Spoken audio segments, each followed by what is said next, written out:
All the creators that make hentai, WHHHHHHHHYYYYYYYYYYYYYY. Dash, the Japanese government has said that Thomas Andre and Liu Jigang are going to participate in the boss fight. What those two are going to fight? Yep. Then we have hope. Stupid mongrels, you don't need anyone, you only need Harusama. Where am I? Hey, has anyone seen Luffy? And like that everyone saw Haru walk out with Thomas Andre and Lu Jigang. And talk to the hunter. Then they saw a huge giant with a height of 300 meters walk out of the gate, and every person that was watching the broadcast was silent then. Gee God, are we really destined to die?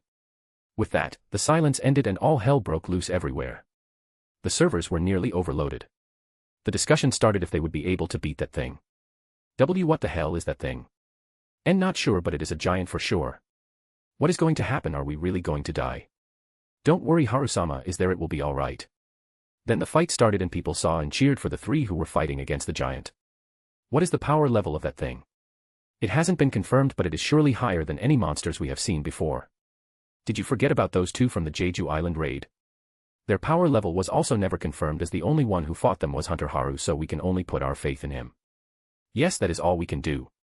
Then the cheers continued as they saw the hunters cutting arms and legs of the giant, but it was able to regenerate it almost instantly.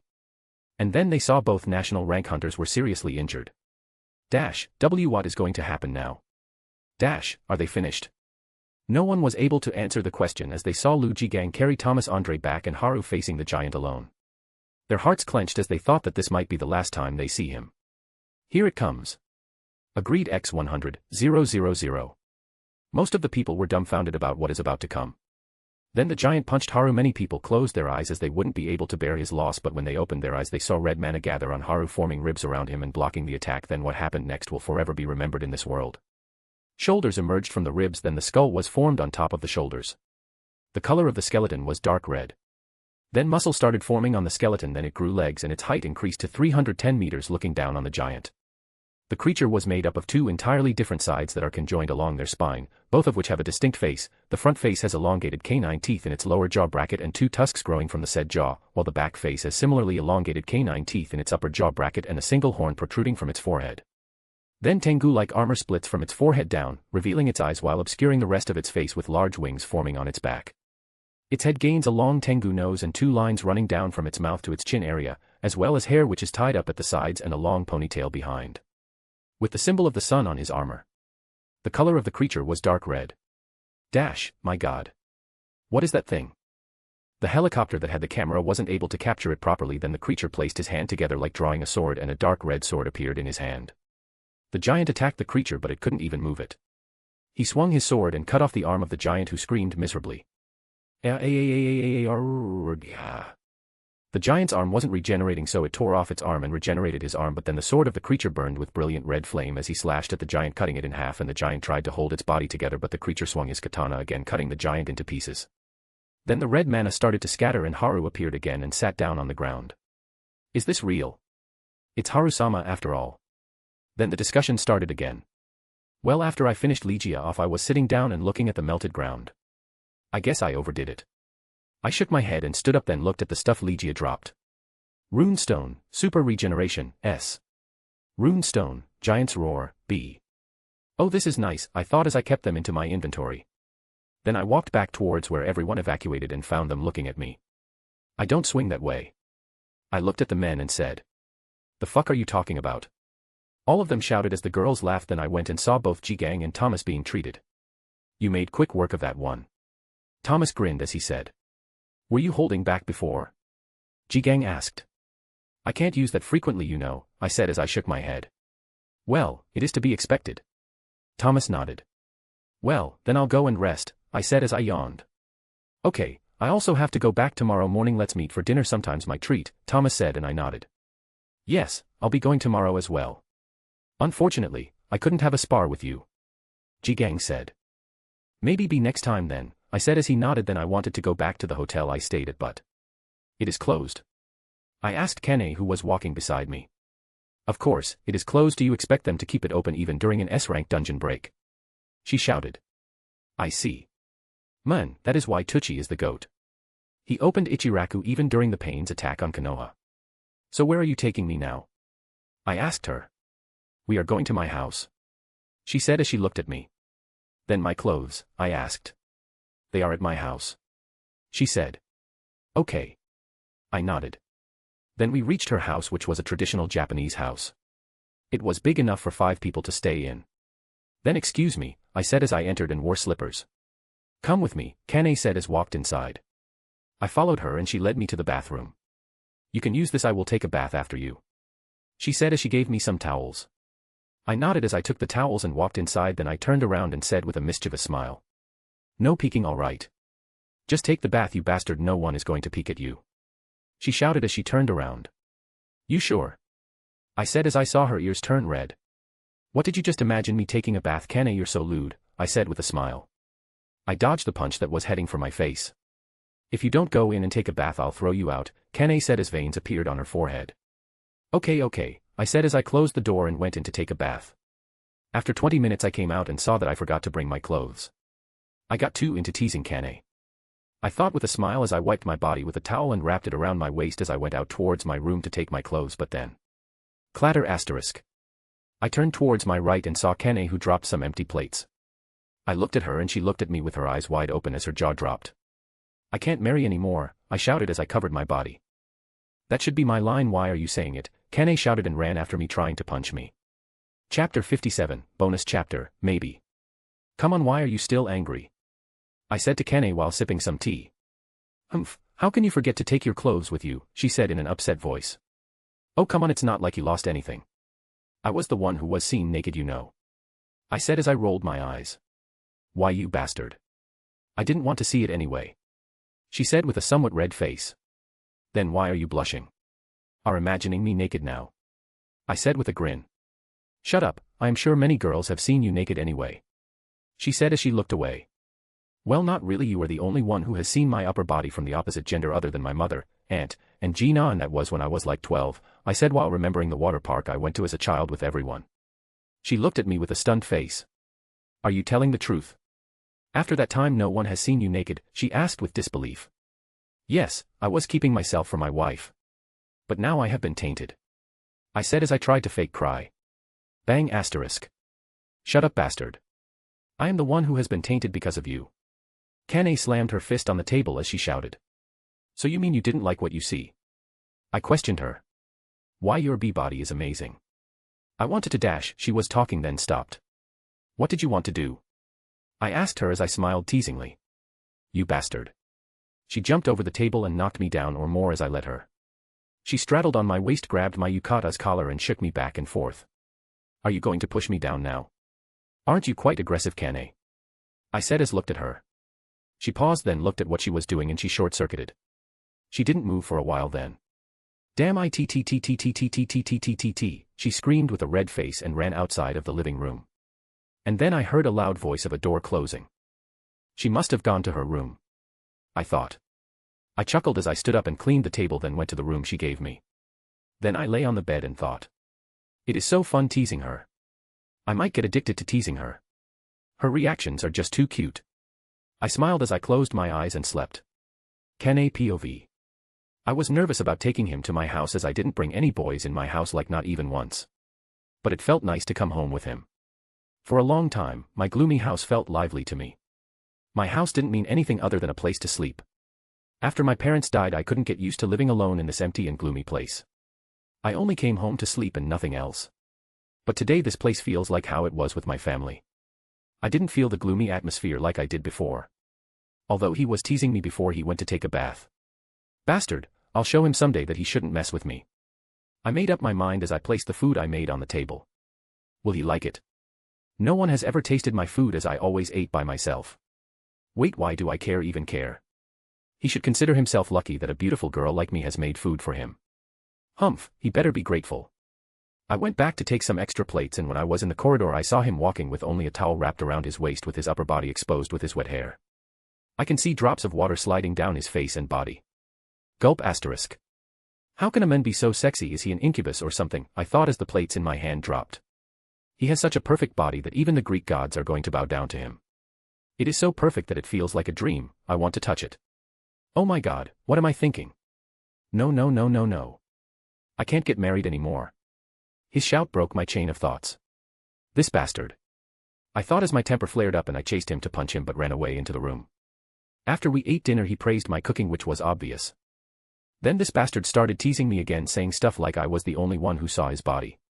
Wasn't he in a relationship with Heian and Gina? Is he lying to me? I looked at his eyes and he isn't lying. Seriously, haven't they done that? I thought as I blushed. I felt happy I saw his body fi, and no definitely didn't feel happy no way in hell. He already has a girlfriend and two at that. Ah, I nearly said that I wanted to touch his body. And then he teased me again. I was so angry that I jumped on him. Are you going to push me down, when he said that? I looked at my position and my mind blanked. When I came to my senses I jumped and ran away, then went into the room. And lay down on my bed. What is happening to me? I muttered in a small voice as I felt a complicated feeling in my heart. You have fallen for him. Akari has been telling me this since I came back from Korea. Even though I have been avoiding this by giving her a knock on her head. Then the image of me hugging him in the dungeon. As I shook my head. Maybe I drifted into sleep with thought. When I woke up in the morning I saw it was 7 a.m, damn it I overslept. I stood up quickly and went to the kitchen only to see him cooking with an apron as his hair was left untied. Oh, you woke up. Wash your face and eat, all right. He said with a smile. I felt like I was back in my home with my parents. I nodded and went to the bathroom to wash my face and saw the bright smile on my face in the mirror. I was shocked at first, but then my smile became softer as I walked out. Maybe I really have fallen in love. I thought as I saw him putting dishes on the table. I sat down and ate with him. When I was drinking tea I saw him looking at me warily. What happened? Why are you so wary about it? I asked as I tilted my head. I am just being ready to defend myself. He said. From what? I asked as I was confused about what he is so wary about. I have to be ready if you try to push me down again. It won't be easy, just so you know. He said as he looked at me warily. Veins started to appear on my forehead and neck. There is no way I fell in love with this bastard.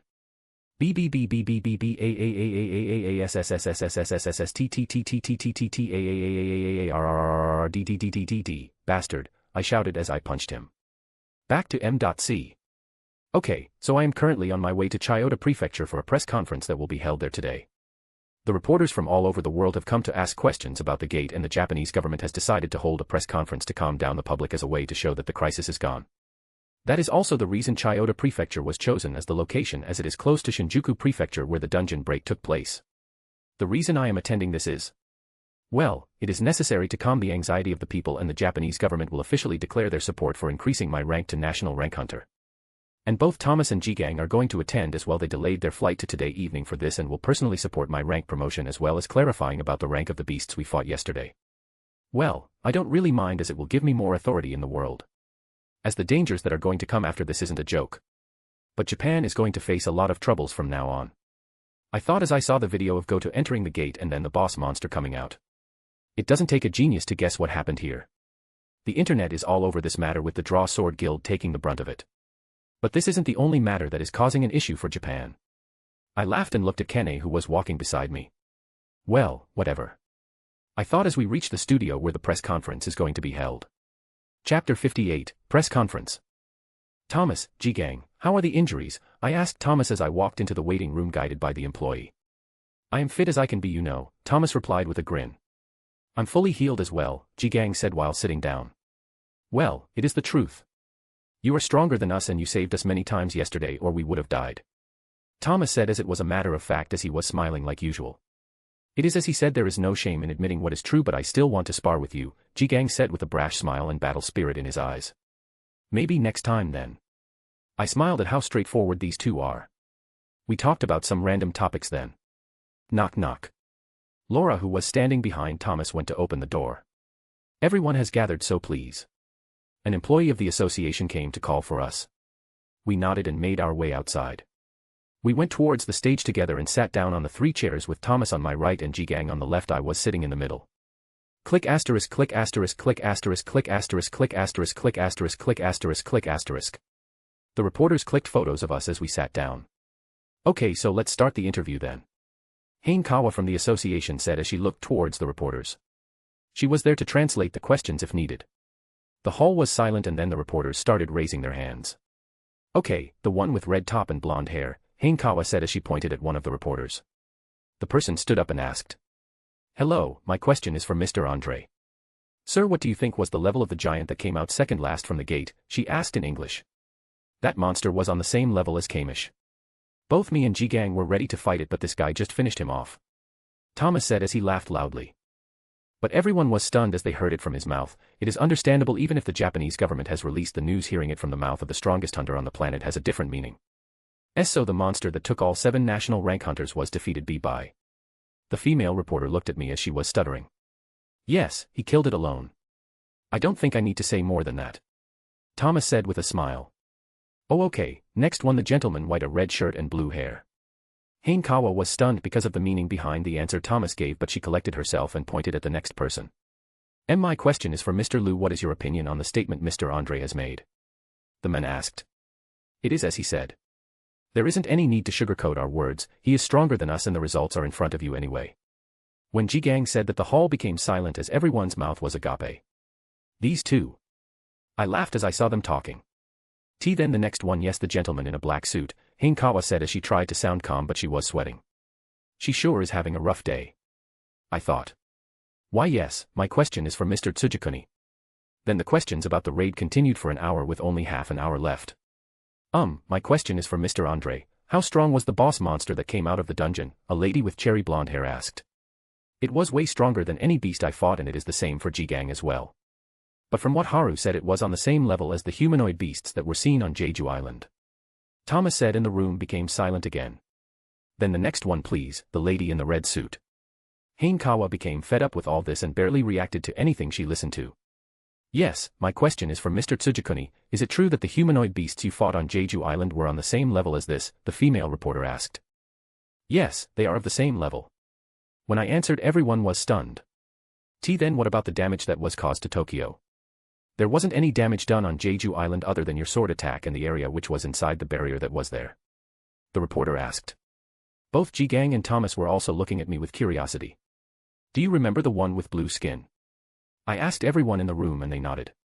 Well, he was able to isolate the space around us so that no matter how we fought inside, the outside won't be damaged. And the one we fought yesterday wasn't able to do that, and he was attacking with the intent to destroy everything. That is the reason for the damage caused. While the other two just wanted to kill the hunters at that time, so they isolated me into a barrier. When I answered, everyone was sweating. I know they are shocked. But it is the truth no matter how you try to twist it. A monster that has that much domination over space is terrifying. I thought. I saw both Thomas and Jigang nod as they understood why the damage done by those two was that low. Okay, then next, Hanekawa said as she pointed at a black-haired woman who was wearing a purple suit. My question is for Mr. Tsujikuni. How were you able to make an armor that big? What was the name of the attack that you used to defeat the giant? The woman asked with stars in her eyes. And everyone in the room had their ears perked up.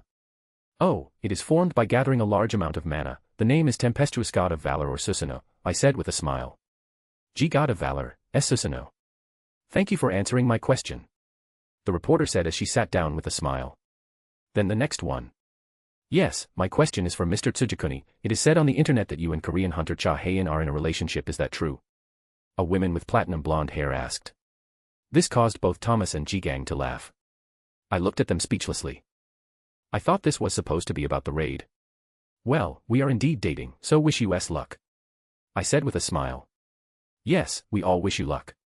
So that you can get married and live happily. The woman said as she smiled. Both Thomas and Jigang started clapping, which was followed by the reporters. Don't forget to invite us to the marriage, Thomas said with a grin, and Jigang nodded. I will, thank you. Now on to the next one, I said while smiling. Then after 10 minutes, the interview was about to end. Well, thank you for coming here. Then we will end the interview with some words from Mr. Andre and Mr. Jigang. Hanekawa said as everyone looked at both of them. What we want to say is simple. Both me and Jigang support Haru's rank promotion to national rank, Thomas said. His powers are clear for everyone to see. If you don't believe it after what he has done, then you are just delusional. Jigang said, and the room became rowdy. With reporters trying to ask questions, but we were leaving already. After separating from Thomas and Jigang, I went and met with Matsumoto and received my compensation with Kane. Thank you, it was nice doing business with you, Matsumoto said with a smile. I see he is still trying scheme against me. I laughed as I know what is about to happen to him. It was bound to happen even if he didn't do anything. Now he just made my move justified. Same. I smiled brightly as the real business is about to happen. I went to Kane's house. I have 3 hours left before the flight time.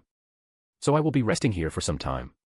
Then I left with Kane towards the airport to board the plane, but saw many people gathering on the way. I saw them holding up boards and banners with thank you written on them. And many more boards with please mock off asterisk cough asterisk. I would refrain from saying these. I smiled as I reached the entrance of the airport and I saw Kenne was in a great mood as well. I stepped out of the car and the citizens that have gathered started cheering. I waved my hand at them and the cheers grew louder. Then they all stopped. The silence was really eerie considering how many people there are. Then they all bowed and said in unison, "Thank you very much for saving our home." Everyone, whether it was a child or a senior citizen, thanked me sincerely. "Thank you for giving a send-off like this. I'll always remember it," I said with a smile as I waved at them one last time, then turned around and entered the airport. I was thanked on my to the plane by all the staff members. I shook my head at this and accepted their gratitude. After sitting on my seat, I rested a bit as I talked to Kenne about what we will be doing after she joined the guild and some random topics. And like that, we landed in Korea. The interview caused waves all over the world as they were about to welcome the 8th national rank hunter. The discussions were going on everywhere about the statements made by both Liu Jigang and Thomas Andre. Korea was the happiest of all places as a celebration was taking place on every street of Korea. And with Haru x Heian confirmed, the fangirls were having the best day of their lives. But Japan was the complete opposite because they lost 2 S-rank hunters. First is Ryuji Goto. He died but no one cared about him as what he was trying to do had potentially put entire Japan in danger. Second is Tawada Kenne, who has joined Ajin Guild as she followed back Tsujikuni Haru to Korea. Although many people were upset about it as discussions about her began on the internet trying to warp the people's understanding about the matter. Many of Kenne's fans supported her. But when all of this was going on, some people started accusing Haru and Korea of poaching Kenne from Japan. The matter was shown as Korea taking advantage of Japan's crisis to poach an S-rank hunter and weaken their strength. Many people didn't believe it, but the news went on and became a huge snowball as the Japanese Hunter Association didn't answer any question. Then some news was released by the Korean Hunter Association. And the world was shocked. Chapter 59, Where is he? The documents and voice recordings of Goto and Matsumoto were released by the Korean Hunter Association. And the festive atmosphere of Korea was turned into a riot faster than a chameleon changing color. The outrage of the civilians is no joke. The same thing was happening in Japan after Kenne tweeted her reason for moving to Korea and not staying in Japan even though she didn't want to leave her home country. And Go Gun-hee held a press conference at this moment. "Chairman, did you know about the intentions of the Japanese before Hunter Tsujikuni went to Japan?" a reporter asked. "Yes, we knew about it," Go Gun-hee said with his normal calm expression. And the answer caused everyone in the room to boil with anger. "Chairman, why did we help the Japanese even after knowing what they were trying to do?" a female reporter said with anger visible on her face as she glared at some Japanese reporters that were present. They had become the center of attention as pretty much every Korean reporter was glaring at them. They weren't even able to say anything even though they didn't have anything to do with it. They were in the dark about this as much as the Koreans, but they knew the actions of their government have jeopardized their status in the international community. The Japanese are going to be given the cold eye from everyone as they have been labeled as backstabbers because of what they tried to do in the Jeju Island raid. Even though the plan didn't work and no damage was done, the fact that they had the plan, and if Hunter Tsujikuni wasn't there, what would have happened? Wouldn't they succeed then? Even though the Japanese hunters would have died as well courtesy to the monsters that popped out on the raid, but that doesn't lessen the damage it could have done to Korea. They would have been defenseless against the ants and future threats. The Japanese were cursed at on the internet by the Koreans. But the Japanese weren't even able to reply to it. Some did, but they were stopped by others as they were ashamed because of what their country did. Then why did Hunter Tsujikuni go to help them even after knowing what they tried to do? An American reporter asked. "Let me tell you what he said in his words. Who do you think will die when that gate opens and they can't defend it? Is it the government that made the plan or the civilians who didn't know anything about it?" He asked me that after the meeting, and the answer is simple. He went there because he didn't want the civilians to die because of their government's mistake. Gun, he said as he shook his head. This caused the reporter to stop for a moment as they looked at each other, then they looked at the Japanese reporters who were being looked at by everyone. And as you saw what happened during the dungeon break, right? A monster on the level of the worst calamity the humans have faced, Dragon Kamish. A beast of that level came out. Now what do you think would happen to Japan? And that beast wasn't even the dungeon boss. The boss was more terrifying than that. The reason Japan is still intact and no civilians lost their lives is because Hunter Tsujikuni went there. I wanted to stop him myself after I knew what they had planned before. But he didn't listen, and after seeing what happened on the raid, I am glad that he didn't stop. Even 2 national rank hunters were seriously injured in the fight. I don't think it is an exaggeration to say that it would be the end of Japan itself, and later those monsters will aim for the neighboring areas. Gun, he said. Where is Hunter Tsujikuni right now? Will he come to this press conference? A reporter from China asked. We don't know where Hunter Tsujikuni is at the moment. And he will not come to this press conference. Gun, he said. After 20 minutes. That will be the end of this press conference, Gun, he said as he walked out of the room. The hottest topic on the internet and between civilians in Asia.